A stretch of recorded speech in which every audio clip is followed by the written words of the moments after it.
오늘은 시글락 교회라고 하는 제목으로 여러분들과 함께 은혜를 나누도록 하겠습니다.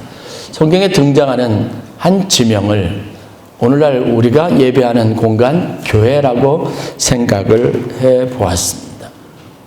시글락이 가지고 있는 여러 가지 다양한 의미들이 있습니다. 이 의미들을 생각해 보고 교회로서 우리가 어떤 사명을 가져야 하며 시글락은 한 사람 다윗의 인생에 어떤 의미를 가지고 있는지 함께 묵상해 보려고 합니다. 사실 우리가 아는 것처럼 다윗은 신앙적인 면에서 탁월함이 있었습니다. 그 탁월함은 어디에서부터 비롯된 것인지는 자세하게 기록되어져 있지 않습니다. 그러나 성경의 많은 기록들을 다 모아서 우리가 종합해보는 다윗의 탁월함, 신앙의 탁월함은 다른 곳에 있지 않았습니다. 그가 의지할 곳이 없었던 사람으로 하나님을 의지하는 법, 하나님을 전적으로 신뢰하는 법을 배웠고 그 배우고 익힌 믿음 안에서 살아가는데 익숙해 있었기 때문이라고 하는 사실입니다. 그런데 이런 다윗의 놀라운 영웅적인 그런 신앙적인 행위에도 불구하고 오늘 우리는 성경에서 다윗의 인생의 가장 중요한 시기에 낙심하고 낙담하여 좀처럼 찾아보기 힘든 실패한 모습으로 블레셋 땅을 밟고 있는 그런 일련의 사건들을 본문을 통해서 찾아볼 수 있습니다. 사람은 누구나 낙심할 수 있습니다. 영웅적인 사람에게서도 이런 연약함은 반드시 드러나게 되어져 있습니다.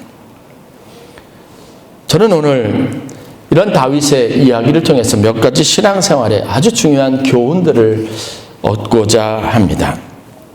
첫 번째는 사람은 누구나 연약하다는 겁니다. 이것은 우리가 인정해야만 하는 분명한 사실입니다. 연약하다는 사실이 인정되지 않으면 신앙생활은 불가하게 되어져 있습니다. 나는 죄인입니다. 나는 연약합니다. 그렇지만 주님은 강하십니다. 주님은 능력이 있으십니다. 이 마음을 처음부터 끝까지 잘 유지시키는 것이 신앙생활을 잘하는 비결이라고 감히 말씀드리고 싶습니다. 왜 다윗은 이런 연약함을 그대로 드러냈을까요? 우리가 좀 헷갈리는 부분은 다윗의 바로 사무엘상 26장 오늘 이 일이 있기 바로 직전에 있는 상황만 보더라도 다윗은 신앙적으로 굉장히 탁월한 면을 가지고 있었습니다. 잠깐 설명을 드리면 사무엘상 26장에 다윗이 사울이 끊임없이 자신을 죽이려고 한다는 사실을 알고 도망을 다니다가 하길라라고 하는 곳에 이르게 됩니다. 그런데 다윗이 그를 추종하는 사람들과 이 하길라라고 하는 곳에 피신해 있다는 이야기를 정보를 사울왕이 입수를 하고 아브넬이라고 하는 군대 장관을 이끌고 그 다음에 이 다윗을 잡기 위해서 큰 군대를 이끌고 온 겁니다. 눈앞에 서로 대치하고 있었던 상황에서 밤이 깊었습니다. 그런데 다윗을 죽이기 위해서 군대를 이끌고 왔던 사울과 이스라엘 군대가 의외로 취약함을 드러내는 겁니다. 상대방을 얕본 것도 있겠지만 밤중에 성경에 보면 다윗과 그의 부하 몇몇이 이스라엘 진영으로 들어갔는데 거기 사울이 눈에 있는데 아무도 사울 주변에서 그를 호위하고 있는 사람이 없는 거예요.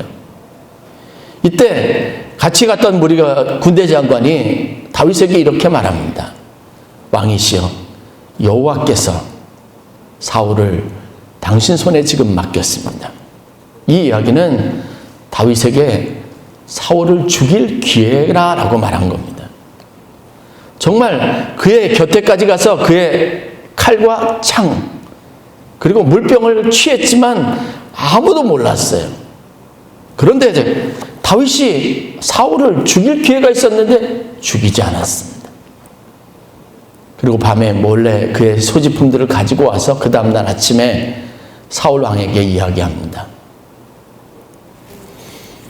사무엘상 26장 23절부터 24절에 그때 사울 왕에게 다윗이 말한 것이, 외쳤던 것이 바로 이겁니다.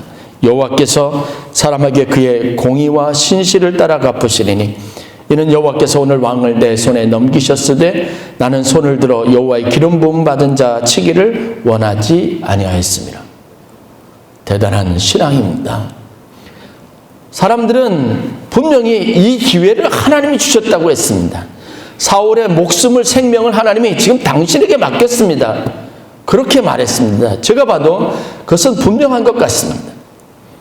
사울 왕에게 집요하게 쫓김을 당하고 도망을 다녀야 했던 다윗의 입장에서 보면 이런 기회가 왔다는 것은 대단한 좋은 기회인 겁니다. 그런데 다윗은 그때 감정을 따라 움직이지 않고 하나님을 향한 자신의 믿음을 따라 움직였습니다. 그리고 뭐라고 했냐면 사울을 죽이지 않기로 작정한 거예요. 이렇게 말합니다. 이어서 오늘 왕의 생명을 내가 중히 여긴 것 같이 내 생명을 여호와께서 중히 여기셔서 모든 환난에서 나를 구하여 내시기를 바라나이다. 멋있는 말이죠. 당신이 아무리 노력을 해도 내 목숨은, 내 생명은 하나님께 달려 있습니다. 당신 손에 의해서 내 생명이 좌지우지 되지는 않을 겁니다. 여러분, 이 믿음이 있으십니까? 우리는 좀처럼 이런 믿음을 갖기 어렵습니다. 상황에 따라서 상황이 변하는 것에 따라서 우리는 그것이 하나님의 뜻이라고 여기는 일에 아주 익숙했습니다. 말씀보다는 하나님의 뜻이라고 정말 정직하게 여겨지는 것보다는 상황이 내게 져다주는 호기, 축복의 기회를 결사적으로 잡는 성향들이 우리에게 있는데 다윗은 보통 사람들이 수준을 뛰어넘어서 하나님이 많이 내 생명에 대해서 좌지우지할 수 있다고 믿고 사울 왕도 하나님이 기름 부으신 사람이라서 자기의 손으로 처치하기를 원치 않았던 겁니다. 이 이야기를 듣고 사울 왕에게 다윗이 이야기합니다. 약속하십시오. 당신이 나를 더 이상 내 생명을 취하지 않겠다고 말입니다. 그때 사울 왕이 다윗이 이런 일련 행했던 모든 일들을 듣고 난 다음에 후회했습니다. 그리고 다윗에게 고마워하는 마음으로 약속을 합니다. 그리고 사울이 자기가 이끌었던 군대들을 데리고 철수를 하고 바로 그 다음에 일어난 일이 27장에 기록이 되어져 있는 겁니다. 27장 1절 말씀에 다윗이 그의 마음에 생각하기를 내가 후일에는 사울의 손에 붙잡히리니. 자, 무슨 일이 일어나고 있습니까? 사울과 그의 군대들이 다 물러갔고 사울은 자기의 입으로 더 이상 다윗을 해치지 않겠다고 약속했습니다. 그리고 그 이후로 정말 사울과 다윗은 맞닥뜨린 적이 없습니다. 사울이 다윗의 목숨을 위협하지도 않았습니다. 그런데 아무런 일도 일어나지 않았던 그 고요하고 적막한 밤에 다윗이 무엇을 했습니까? 생각을 했습니다. 그 생각에서 그가 붙잡았던 것이 무엇인지 아십니까? 두려움입니다.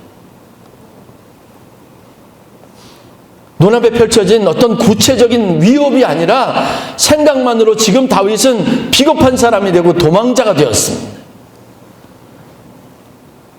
그 이전까지 당당했던 다윗의 모습은 어디 갔습니까? 하나님을 의지하고 내 생명을 취하리는 오직 하나님뿐이라고 생각했던 그의 확신 넘치는 믿음은 어디 갔습니까? 저도 수십 번 경험해봤다는 일입니다. 오늘 내가 아무리 하나님 앞에 영적인 모습으로 믿음의 신앙을 잘 지켰다 할지라도 그 밤을 넘기는 것이 쉽지 않은 연약한 인생이 바로 우리 자신임을 믿으시길 주의 이름으로 간절히 축원합니다. 너무 어처구니 없게 다윗은 지금 그의 마음에 들었던 생각 때문에 갑자기 도망자가 되었습니다.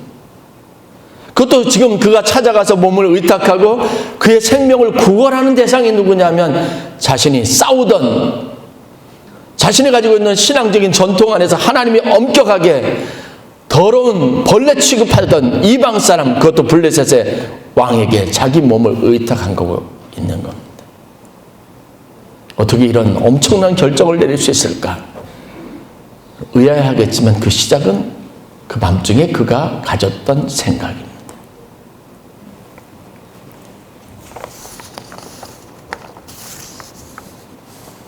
여러분, 우리가 강하다. 나는 언제나 믿음이 있다. 하나님이 내게 은혜를 주셨다. 자만하지 말아야 될 이유가 여기에 있습니다. 마음의 뚝이 무너지면, 그 마음에 구멍이 나기 시작하면 그러면 걷잡을 수 없이 무너지는 것이 인생인 줄 믿으시기를 주의 이름으로 간절히 축원합니다. 나는 비록 약하지만 주님은 강하십니다. 이것이 우리의 입술에서 끊임없이 고백되어질 때, 그때서야 우리가 영적인 긴장감을 유지하고 하나님 앞에 바로 설 수 있는 길이 열리게 되어져 있다는 겁니다. 저는 항상 교회와 성도들에게 주시는 하나님의 교훈을 직접 눈으로 볼 때가 참 많이 있습니다. 어떤 행사를 끝나고 나면 그 끝나는 즉시 얼마 되지도 않아서 2부 예배 때 행사가 끝나면 3부 예배에 이르기 전에 식당에서 일이 벌어져요.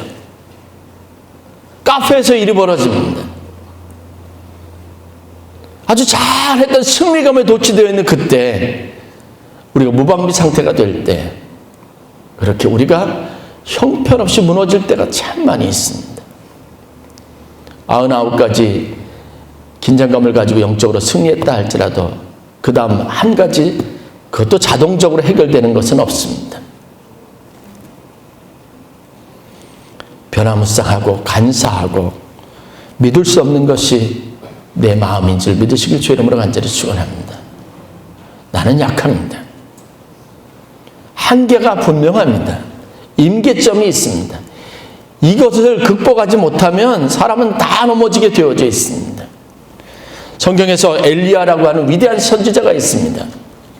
그가 갈멜산에서 벌였던 전투는 대단한 것입니다. 왜냐하면 이것은 정신과 정신, 신념과 신념, 믿음과 믿음의 싸움이었기 때문에 그렇습니다. 그것도 엘리야는 혼자서 바알 신을 섬기는 400명, 아세라 신을 섬기는 450명, 850명과 대적을 했습니다. 그것도 아주 위태한 일이었습니다. 번제단을 쌓았습니다. 그리고 그 번제물을 올려놓고 불이 내려지는 겁니다. 아세라와 바알신을 섬기는 선지자들이 춤을 추면서 이상한 짓을 하면서, 물론 우리가 보기에 이상한 것이고요, 그들은 그것이 신이 임하게 하고 내려오게 하는 가장 적절하고 늘 언제나 반복되는 어떤 관습과 같다고 해서 했습니다. 그런데 아무 일도 일어나지 않았습니다. 성경에 보면 이런 탁월한 겁니다. 엘리야는 탁월했습니다. 그때 다른 사람들은 어떻게라도 불을 일으켜보려고 애쓰는 그 순간에 물을 떠다가 제단 위에다 붓고 또랑을 만들어서 그 물이 고여있게 했습니다. 다른 우연한 요인으로 불이 일어나지 않는 겁니다. 아니, 하나님이 아니시면 불이 날 수 없는 상황입니다. 더 상황을 악화시키고, 그리고 하늘을 향하여 부르짖었습니다. 그리고 불이 제단에 임하여 번제물을 태우고 그 제단을 다 태웠습니다. 그리고 난 다음에 문제가 생긴 거예요. 무엇 때문에요? 두려운 마음 때문에. 자기 앞에, 자기 문 밖에서 두드리는 군사들 때문이 아닙니다. 이세벨이 자기를 죽인다 하는 소문을 듣고. 저나 여러분, 어디서 흘러 들어오는 잘못된 정보와 소문을 듣고, 여러분, 강한 사람이면 강한 사람일수록, 자기에 대한 자긍심이 강한 사람이면 강한 사람일수록 소문 때문에 넘어지는 케이스가 99.9%입니다. 사실이 아니라. 그러면 인정해야죠. 믿음 있는 사람들에게 가장 취약한 것은 생각입니다. 마음입니다. 그 마음이 때로는 우리에게 가장 든든한 응원군이 되기도 하지만, 그 마음이 구멍이 나기 시작하면 가장 취약해지는 것이 바로 우리 자신들이라는 사실을 인정하시길 주의 이름으로 간절히 축원합니다. 다윗은요, 하나님 앞에 담대한 사람이었지만 자만할 수 없는 이유를 또한 가졌던 사람입니다. 이 작은 생각이, 이 작은 두려움이 이토록 자기의 삶을 정말 자기의 부하들이 보기에도 부끄러울 만큼 나락으로 계속 떨어지게 만들 줄은 상상도 못했을 겁니다. 결국 다윗이 한 일이 무엇입니까? 가장 비겁하게 사울 왕과 대적할 수 있는 사울 왕의 원수인 블레셋 사람 가드 왕 아기스를 찾아가는 거였어요. 세상에 이 바보 같은 결정이 어디 있습니까? 아무리 생각해도 힘 있는 사울 왕에게서 이길 수 있는 사람, 그를 지켜줄 수 있는 사람이 블레셋 왕 아기스라 할지라도 아기스는요 자기와 맞서서 싸웠던 사람입니다. 그런데 사람이 이렇게 판단력을 잃고 어리석은 결정을 하게 되는 겁니다. 하나님을 의지하고 붙잡아야 될 그가 세상 사람에게, 그것도 그 사람에게 어떻게 기대어 보려고 피굴해지고 자기 동족들하고 싸울 때 나를 맨 앞에 내보내 주십시오, 내 충성심을 의심하지 마십시오 하고 요청하는 이런 정말 끝까지 나라까지 가는 안타까운 모습을 보이게 되는 겁니다. 누가요? 여러분 자신이 그렇게 되는 겁니다. 믿음이 있다고요? 자랑하지 마십시오. 저는 주위에 정말 훌륭한 믿음의 자취를 가진 분들이 한순간에 넘어지고 쓰러지는 것을 참 많이 보았습니다. 남들이 비난해서 억울하다고 말할 수도 있지만 지금까지 공은 몰라주고 작은 흠 가지고 끌어내린다고 억울해할 수 있을지는 모르지만 그게 인간입니다. 그래서 자랑하지 말아야 된다는 겁니다. 하나님을 신뢰해야 될 다윗이 세상 왕을 붙잡았습니다. 그리고 그의 무릎을 꿇고 충성을 맹세하면서 자기와 600명의 자기를 따르는 자들이 거할 조그만 성읍 땅을 내어달라고 요청을 합니다. 여기까지가 다윗의 행동을 통해서 얻은 교훈입니다. 사람은 연약합니다. 아무도 자랑할 인생이 없습니다. 이것을 성경이 분명하게 말하는 겁니다. 그러나 하나님은 어떤 분인가를 잊지 말아야 합니다. 이게 오늘 우리가 눈여겨보아야 할 사실입니다. 하나님은 사랑이십니다. 하나님은 여전히 은혜를 베푸시고 자비와 긍휼과 사랑을 따라서 우리에게 일하시는 분이심을 믿으시기를 바랍니다. 그것을 상징적으로 보여주는 것이 시글락이에요. 자, 그럼 우리 상식적으로 다시 한번 생각해 보자고요. 600명이라고 하는 무장한 군인들을 데리고 자기에게 와서 어느 날 살려달라고 말하고 자기와 자기 부하들이 거할 수 있는 성을 내달라고, 도시를 내달라고 요청하는 다윗에게 여러분 무엇을 할 수 있겠습니까? 나중에 이 다윗이 군대를 이끌고 이스라엘과 전쟁이 일어났을 때 맨 앞에서 충성심을 보이겠다고 했을 때 부하들이 말렸어요. 저 사람을 어떻게 믿고, 저 사람이 만약 다른 마음을 품고 그 칼과 창을 우리에게 돌리면 우리가 멘붕에 빠지는 거예요. 큰 패배를 할 수밖에 없는 상황이라고 끊임없이 조언합니다. 어제까지 자기의 반대편에서 내 군사들과 병사들을 죽이던 그 사람은 다윗이 이제는 자기의 충성됨을 믿으라고 하는 겁니다. 요청합니다.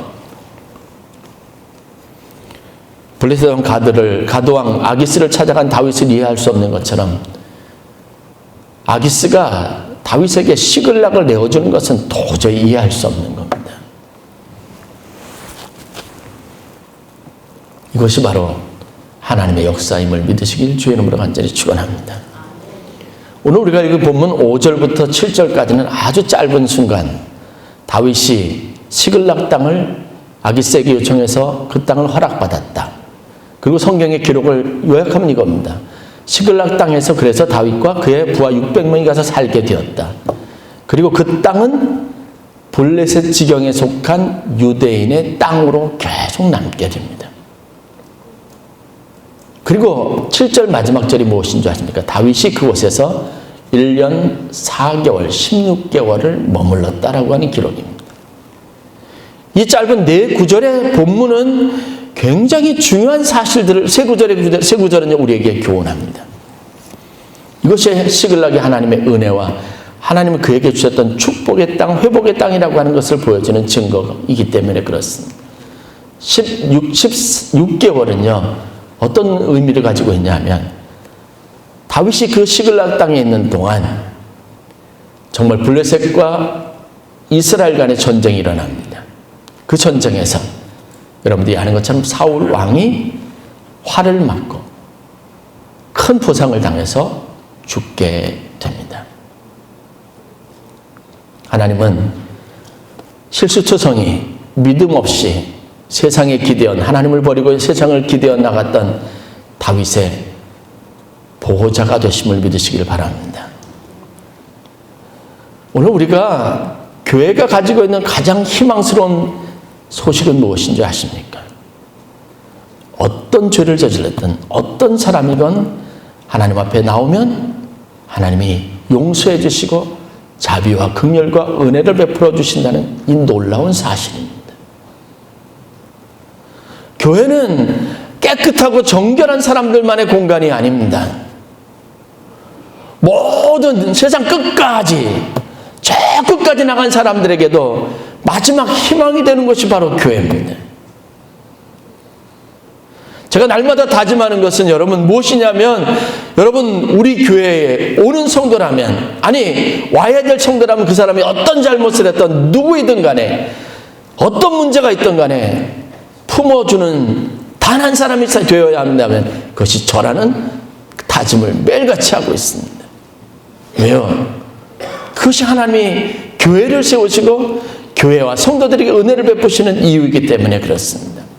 어떤 사람들이 교회에 문제가 없기를 바라고 교회에 문제 없는 그런 깨끗하고 깔끔하고 그렇게 도덕적이고 율법적이고 완벽한 사람들의 공동체가 되기를 소망하며 기도하지만, 그래서 문제가 있을 때마다 낙심하고 절망하지만, 그럼에도 불구하고 그런 기쁨을 누리면서도 여전히 문제가 있었을 때 하나님의 은혜의 방식을 따라 성도들을 품어줄 수 있는 준비가 항상 되어져 있어야 될 것이 바로 교회입니다.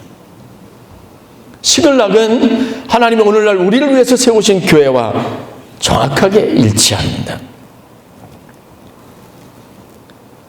그곳에서 다윗이 만약 그의 군대를 이끌고 이스라엘과 싸움을 했다면 사울이 죽고 난 다음에 다윗이 손에 묻혔던 피 때문에 다윗은 이스라엘의 왕이 될 수 없었을 겁니다. 비겁하게 하나님을 버리고 세상 힘에 의지해서 도망가서 거주했던 그 땅 시글락에서 하나님은 다윗의 보호자가 되어주셨습니다. 피를 묻히지 않게 하셨습니다. 그 상황을 막아주셨습니다. 그 이전에 부하들이 반기를 들었다면 차지하지 못했을 시글락 땅이었습니다. 그런데 그 부하들의 마음을 그때는 잠잠하게 하시다가 이스라엘과의 전투에 참전하고 해야 할 때 그 마음들의 마음을, 부하들의 마음을 격동하게 하신 이가 누굽니까? 하나님이시죠. 싸움에 나가지 못하도록 말리게 하셔서 아기스 왕에게 그 말에 귀를 기울이게 하신 이가 누구십니까? 하나님이십니다. 시글락에 있는 그 기간이 다윗에게는 왕이 될 수 있었던 가장 중요한 길이 되었다는 사실들을 우리가 성경을 통해서 분명하게 봅니다. 어려움이 있다고, 실패했다고 그것이 인생의 끝은 아닙니다. 그것이 어떻게 보면 내 인생의 가장 중요한 축복으로 나가는 열려진 문이 될 수 있음을 시글락이 오늘 우리에게 보여주고 있습니다. 그러므로 성도 여러분, 여러분과 저는, 우리 교회는 세상의 중심에서 모든 사람들이 바라볼 수 있는 희망 그리고 빛으로 열려져 있는 교회가 되어야 할 필요가 있습니다. 여러분들이 이 사실을 명확하게 아십시오. 나는 약합니다. 그러나 하나님은 나의 약함과 연약함과 나의 죄악과 나의 불충성스러운 것, 불신한 것은 상관없이 사랑이심을 믿으시길 주의 이름으로 간절히 축원합니다. 이 사실이 있어서 언제나 내게는 희망이 있습니다. 언제나 여러분에게는 희망이 있습니다. 여러분들이 보는 성도들에게 가지고 있는 것은 그래서 언제나 희망입니다. 하나님이 함께 하시면, 하나님이 도우시면 저들이 새로워질 수 있습니다. 변화될 수 있습니다. 다 망해가는 그곳에서도 가장 하나님의 영광을 드러낼 수 있는 빛난 삶을 살 수 있습니다. 그것이 하나님이 우리를 향해서 가지고 계신 계획이기 때문에 그렇습니다. 인간의 관점이 아니라 하나님의 관점에서 우리의 삶을 바라볼 수 있는 훈련이 아주 익숙하게 되어야 될 줄로 믿습니다. 말씀을 마칩니다. 시글락은 세상 사람들에게는 또 실패한 사람들에게는 정말 비참하고 안타까운 그런 땅이 될 수 있지만 그곳이 하나님에게는 색다른 의미를 가지고 있다는 사실들을 깨닫습니다. 여러분들이 고난과 여러분들이 당한 어려움과 지금 여러분들의 형편과 여러분들이 노출했던 약점들을 여러분들의 마음을 좀 아프게 하고 낙심하게 하고 좌절하게 하고 다른 사람 앞에 좀 부끄럽게 할지는 모르지만 여러분 그곳은 여전히 하나님의 은혜와 사랑이 공급되는 은혜의 장소라는 사실을 잊지 마십시오. 지금까지 어땠든 지금부터 그 하나님의 은혜와 사랑이 우리 가운데에만 우리가 회복될 수 있습니다. 그것은 생각하지 못했던 방향입니다. 이 믿음을 가지고 하나님 앞에 서실 수 있기를 바랍니다. 사실 저에게 루마니아 땅은 시글락과 같은 곳이었습니다. 여러분들이 저를 알고 있는 분은 아시겠지만 인생의 가장 큰 실패, 좌절, 그 끝에 그냥 어떻게 한번 기대보자 하는 마음으로 사명보다는 상황을 피하고 싶은 마음에서 그렇게 간 것이었습니다. 유학이 좌절되고 삶의 모든 것에서 그냥 계속되는 여러 가지 어려움만 가중되고 있는 상황에서 갔습니다. 가족들이 왜 거기까지 가야 되느냐, 왜 그런 곳에 가느냐고 저와 결혼시키면서 딸을 주었던 저희 처갓집 식구들은 왜 그런 데까지 가야 되냐고 마치 그 말이 저한테 어쩔 수 없이 그곳에 가야만 하는 실패한 사람인 것처럼 그렇게 판단하는 것처럼 그래서 서글프고 힘들었던 기억이 있습니다. 원망스럽고 참 낙심이 크기도 했습니다. 하나님은 주의 종이라고 하는 사명을 얻었을 때 영광보다는 고난의 길을 왜 이렇게 주시나. 그래서 루마니아에 가서 사명보다는 처음에 나 자신을 다스리고 내 마음을 추스르는데 훨씬 더 많은 시간을 들여야만 됐던 안타까운 시간도 있었습니다. 그런데 돌이켜보니까 그 땅이 저에게 시글락이었습니다. 저와 제 아내를 사명 안에서 다시 세워주셨고 목회자로 훈련시켜 주셨습니다. 말씀과 성령을 철저하게 의지하고 하나님만 바라보도록 그게 사는 방법이라는 것을 수도 없이 가르쳐 주셨습니다. 세상에서 중요한 것이 무엇인지 또 알게 하고 또 알게 해서 그렇게 세상적인 출세와 명예를 꿈꾸던 제 삶에 기름을 다 빼시고 하나님 아니면 안 된다고 하는 그 상황까지 만들어 가셨습니다. 그래서 오늘 저와 제 아내가 있게 되지 않았나는 생각을 갖습니다. 돌이켜보면 이것은 축복입니다. 여러분에게도 인생의 시글락과 같은 곳이 있을 겁니다. 더 이상 끝이 보이지 않을 정도로 계속 추락하는 것 같은 절망이 있을 수도 있습니다. 변화되지 않고 기도해도 달라지지 않는 상황 때문에 내 믿음은 문제가 있나 보다. 하나님은 살아계시지 않는 게 분명해 라고 선언하고 교회를 향한 발걸음을 돌려야 될 만큼 절박한 상황 가운데 이를 때도 있을 겁니다. 그러나 그것은 내 문제고 하나님은 여전히 거기에서 우리의 보호자가 되시고 우리의 인도자가 되시고 그곳에서 우리에게 필요한 은혜의 공급자가 되신다는 사실을 믿으시길 주의 이름으로 간절히 축원합니다. 피상적으로 보는 것들의 이면에 있는 하나님의 계획을 보세요. 그리고 하나님은 나를 사랑하신다는 이 사실을 믿음으로 삼으시길 주의 이름으로 간절히 축원합니다. 고난의 땅이 축복의 땅이 되는 역사가 여러분 가운데 있기를 주의 이름으로 간절히 축원합니다. 기도하겠습니다.